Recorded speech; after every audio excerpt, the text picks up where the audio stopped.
Hey there, chocolate Easter egg. Today's video is going to be about the future of crypto and where we're going. And to know where we're going, we got to look at the past. If you look at this chart, this is the S&P 500. It's a 3-month scale. And what I'm going to do is show you different technology that's happened. These are 14-year cycles, my friends. 14 years. I got this from Sir Mark Yusko, and we're going to go through this because it's very interesting. You know, in 1954, we had mainframe. Mainframes are big data centers. They can process stuff. That was the very first one. 14 years later, we had the microchip. So sometimes you like eating tacos. Other times you like eating little chips. I prefer salty. After that came the personal computer. I'm using one now. Have you heard of that? PC. The peanut computer. 14 years later. This was in 1982. Right? So it started in 1954, friends. This has been going on quite some time. 1954 got the mainframe. Then we got the microchip. 1968. Then in 1982 we got the personal computer. What comes after that? The big one. The internet. I don't know if you've heard of the internet before, but it kind of changed the world. The internet was in 1996. And you can see here, you can see the greens. This is the 3-month chart, by the way. You can see the absolute monster. The S&P 500 did a 200% rally from this period. Isn't that nuts? Isn't that nuts, friends? Nuts! I'm going to put a little peanut here, by the way. That's how crazy this was. How can you go 300% for the world stock market index in such a short amount of time? So a lot of people will say, you know, during this period, there was all these crashes and 9/11 extended it. But remember what I said about how markets work. They work off like an oscillator of equity, which means if they give you times that are too good, they will give you some punishing behavior after. Isn't that crazy? This is what happened here. The internet was a big one. You know, 14 years after the internet comes the mobile net. All right, the mobile net. So, you know what's funny here? A lot of the companies we see, like Apple, started booming around here. Isn't that crazy? Isn't that crazy? Because Apple existed before the mobile net, but it was just able to take off, you know? In another universe, maybe Apple was started like 10 years too early, and Steve Jobs was never around, and he moved on before the mobile net could ever start. So that's why when we refer this back to crypto, there might be altcoins out there with founders and entrepreneurs who are really going to take off in the next wave. And you might see them as nothing now. So you might come across them and go, nah, I don't really believe in this person's vision. I don't know what's going on. Okay. The one that comes to my mind is Chainlink, but there's still no guarantees, you know, just because there's so many coins out there. We can't possibly know everything, right? Now, what about the big daddy? You're probably wondering, hey, my friend, what comes next? Is it going to be crypto? Well, kind of crypto. It is crypto, right? So Marky uses the word TruthNet, but I like using the word TrustNet, right? But he used the word TruthNet because it kind of, so let's do TruthNet, TrustNet. Right? So this is going to be crypto, right? And what does this mean? It means, well, now you can transfer value on the internet without trusting anyone in between. The network is decentralized, censorship resistant. It lets you move value around. That's the next wave. And if you've noticed, that's actually 2024, friends. We aren't there yet, okay? Because the mobile one was here in 2010. So yeah, we're coming in to the best wave ahead. Now, I want to say, this is what I want to say. I want to believe that a SuperCycle is actually coming.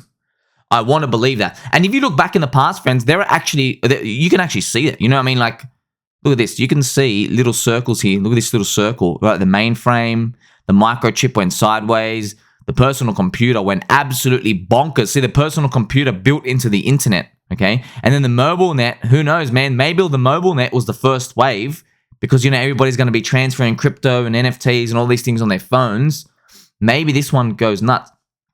But don't forget, this is a log chart, right? So look at this. I mean, look, the S&P 500, if you go from the very, very top here, only dropped 27%. And look, crypto got absolutely slaughtered beyond imagination. So we can't use the S&P 500 as a gauge, for us determining, is there a super cycle coming or not. But this is very interesting because this is what lies ahead. And yeah, we really haven't started. And you can tell because if you go around, most of crypto is just speculation and trading. We all know it. No matter what we do, no matter how much utility we try to put somewhere, no one cares. Everyone wants store of value because it makes the most sense because, you got a network here. You're trying to build the biggest community so you're ready for the next wave. That's really what you're doing.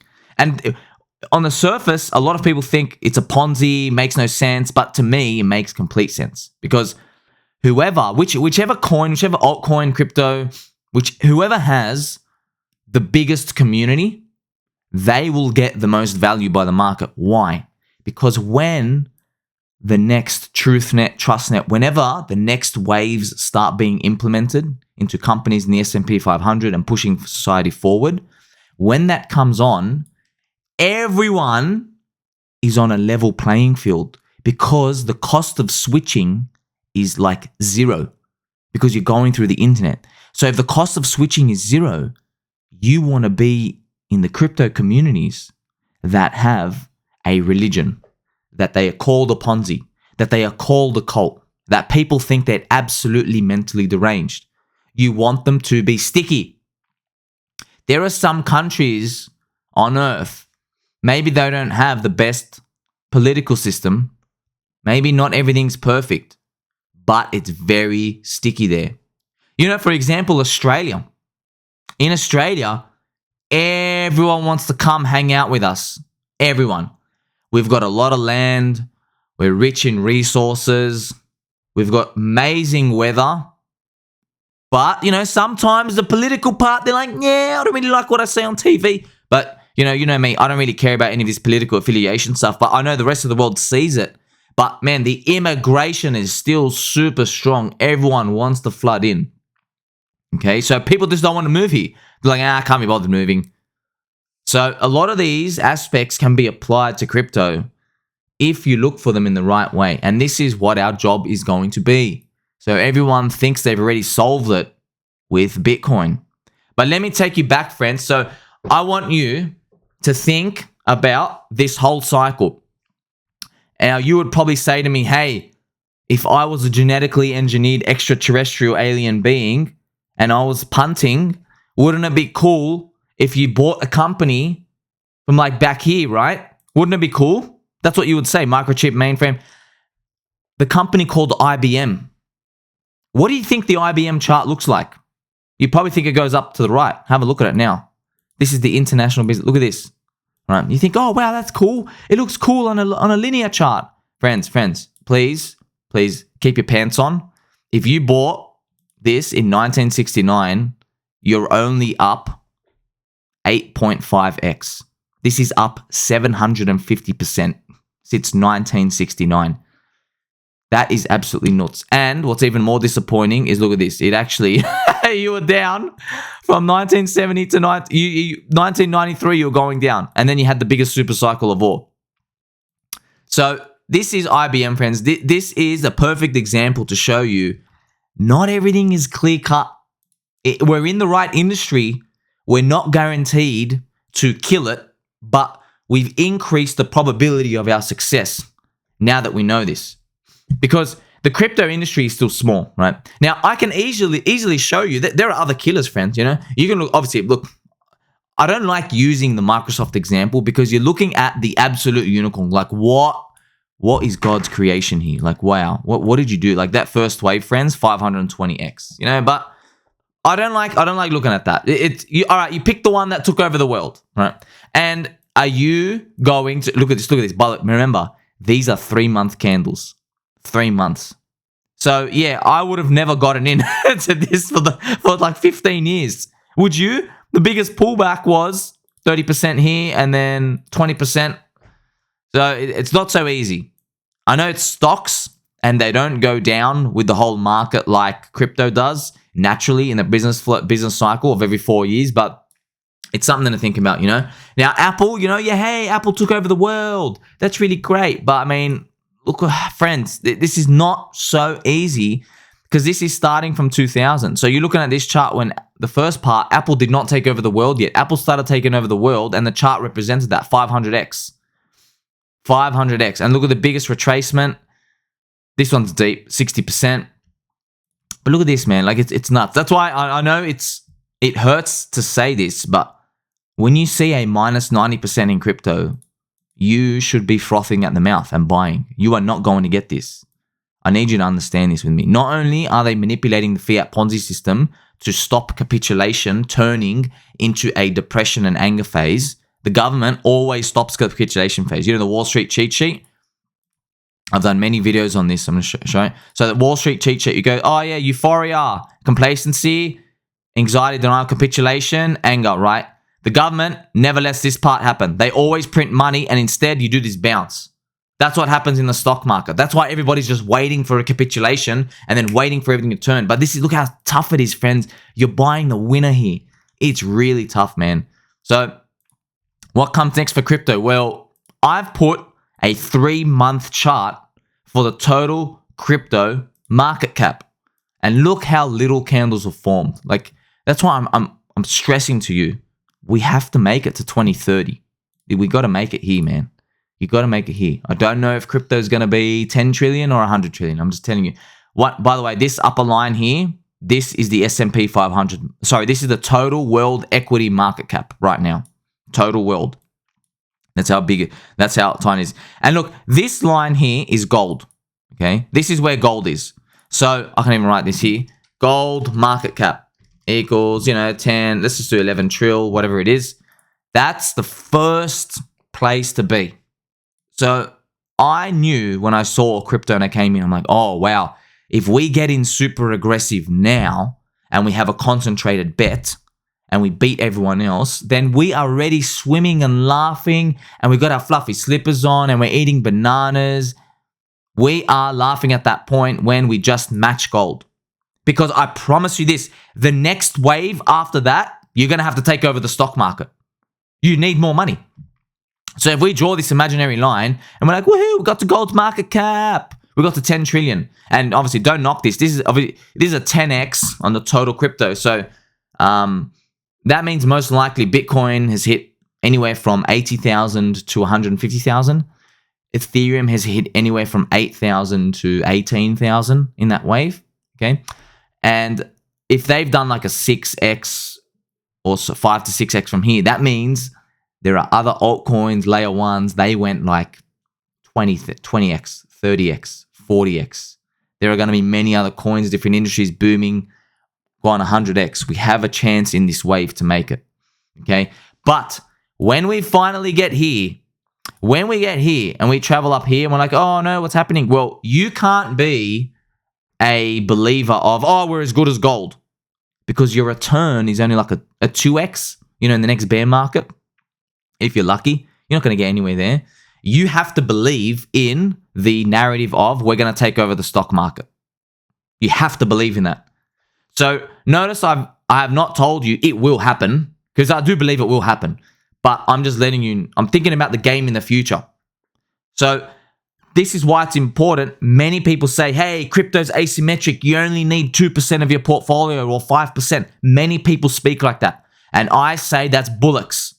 You are sniffing some hairy, sweaty balls if you talk to me like that. Because I'm sorry, you are not going to keep getting 10x's, 20x's, 30x's. They are diminishing. Back here, you're getting 400x's. Up here, 100x.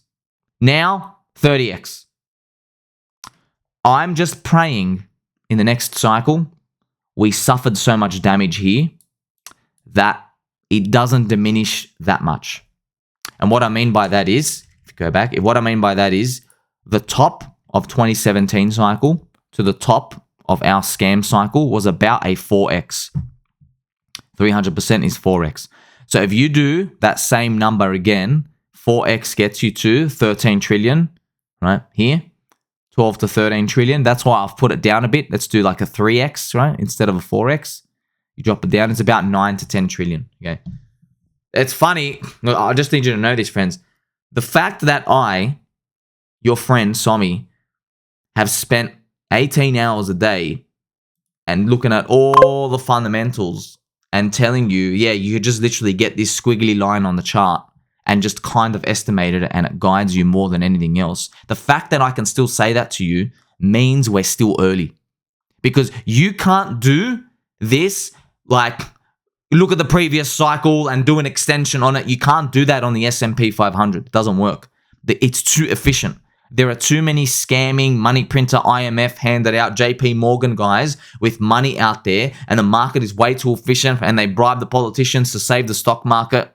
You have to just DCA for long term, and that's it. You don't even know. You have literally no idea. So we're dealing with a different kettle of fish here. At the end of the day, you're trying to think, right? Like, don't forget this IBM, friends. This is what it might shock you, but you got to learn this, right? IBM, remember, IBM did great, and then from this period, he didn't do anything. From the year 2000 to 2022, didn't do anything. Like, I love Bitcoin and I love Ethereum. However, you are smoking rocks if you think this chart is going to keep accelerating like that. You're smoking rocks if you think that. Like, it's starting already. It's starting, Maybe we do that. I mean, I hope we don't do that. Like, I could just cheat for you a bit and put 100K up here. I hope we do that. I really do hope you do it. Now, of course, a 3x on your money if you've got a, $900,000 clip. That's cool. You get 2.7 mil out of his trade. But I've got thousands of you out there. I know your average clip size.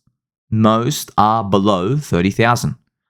So it doesn't mean that the market's rigged. It doesn't mean that we're too late. It just means we have to try harder. Because every single person considers Bitcoin and Ethereum to be a blue chip. And that is the number one warning sign for us. So we have to, for example, IBM, this chart I showed you, IBM is a blue chip. IBM was reported everywhere. They're changing the world, mainframes, computers. They are a blue chip. But then the technology sector came. They did well, right, in the internet boom, which is here, but they obviously had the blue chip status. So who were the new kids on the block? Microsoft. There were many other stocks that were just complete Ponzi's as well that went to the moon. And then after that, IBM never came back. I want you to know this, okay? This is super important. IBM, in this era was the mobile net. This is when Apple boomed. IBM did not innovate enough to do anything, right? It still went up. Like, if you look at it, yeah, it still went up. Like, yay, 2x from the top, yay. All right, well, let's do this middle of the zone. Wow, 2.3x. But they never returned to former glory. They just remained as like a solid, I want to own valuations of American companies. That's how the stock market, when you listen to the macro economists, the stock market boomer guys, that's how they speak about these. But we're here for something greater than that. So I'm thinking this. So if you're asking me, hey, how does this correspond to crypto? Well, I'm worried. Is Bitcoin going to do this? Is Bitcoin going to keep slugging down? So I want you to just think about, right, firstly, put on your mittens. And secondly, we're just going to think about this quickly. Very quickly. So I have my core coins here. I've got core coins here, friends. All right. And by the way, I removed Aave and Uni because I'm like, you know what? I can't be bothered with them anymore. All right. So instead of Aave and Uni, just concentrate on Link. Okay. So let's focus on Bitcoin. So you can have your Bitcoin here, but you don't know exactly what the future holds. However, two worlds are going to come. We're going left, right, all right. Two worlds, friends. All right. Either, look at this. So Bitcoin parabola continues in this world. And in this world, Bitcoin diminishes, returns. Now, it's up to you and me to think, okay, what are the odds of each happening? And we don't have to know the exact chances because the future's unwritten, right? It's only going to be one event. But it's something to think about. Now, I just want you to know this is how you got to approach these. Bitcoin's parabola continues, which means Bitcoin continuing to go like parabolic, which would be a $300,000 to $500,000 Bitcoin in the next cycle. I'm not going to give it a 0% chance, but personally, I'm leaning towards only 20%. That's what I'm feeling. 20%. And Bitcoin to keep diminishing returns, right? Or just match the returns. So to me, if it matches the returns, that's diminishing because that's a poopy. Because if we got robbed in the last cycle, Bitcoin should have hit 120, 180K. The fact that it didn't and it's taken another cycle to do it, that means we get robbed. Because effectively, instead of getting your money in 4 years, you have to wait 8 years for what you expected back in 2019 to 2020. So that's an 80% chance if it diminishes. So I just want you to think, if we think the world is going to go like this is how I view it, then it makes it a very hard case for you to say, well, I want to go fully concentrated into Bitcoin and just ignore all the other crypto. That's just how I see this world. Now, remember, the Bitcoin parabola can still continue, but right now it's at 20%. Now you got to think about, if the parabola continues, friends, what happens in this world, right? You know what happens in this world. So Bitcoin goes up, altcoins go to Pluto. That's what happens in this world, okay? That's what we're thinking about. But this is if Bitcoin, the parabola continues, because you know they're going to go ridiculous. Like if Bitcoin doesn't stop at 80,000 or 120,000, but actually finishes at like $350,000, you're like, oh my God, everything is going to pop off. Everything, you buy anything and everything, right? But if the other world scenario happens and Bitcoin diminishes, it's going to be Bitcoin disappoints, right? So it might be like 80K. Yeah, and Bitcoin 80K is a disappointment, right? Or let's put 90K. That is what happens here. But also, you know this from looking at all the research, right? Altcoins go up, okay? They might not go to Pluto, but you know they're going to go up. So in this world, have you noticed a common pattern here? No matter what happens, you are better off in altcoins, because depending on your odds here, you've got a decent shot that Bitcoin's going to disappoint. And we've seen so much evidence for this already. It's a blue chip. It's stalling. No one uses it for anything. Yeah, it's used for store of value, but it's got a disadvantage unit bias, etc. So the rate of change is going to slow down. You ain't retiring off Bitcoin in the next 4 years. We all know that. So now this is why we're working this out. I already knew this many, many years ago. That's why I figured this out straight away. I'm like, okay, we got to get into altcoins. And it made me feel nervous because everybody else was saying one thing only. All the YouTube influencers, all the Twitter influencers, they were saying altcoins are all going to go to zero. Bitcoin is going to emerge as the rising phoenix. And that's it. It's the one true coin. Yet they were very wrong in 2022. Not one single person on Twitter was saying, thank God for Bitcoin. Thank God for Bitcoin. You know what they were saying instead? Thank the Lord for Ethereum. That's our key to the future, friends. And you know what else is in our future? Some good old friendship. Hope you had a great Easter break. Tell mum and tell dad that you love and appreciate them.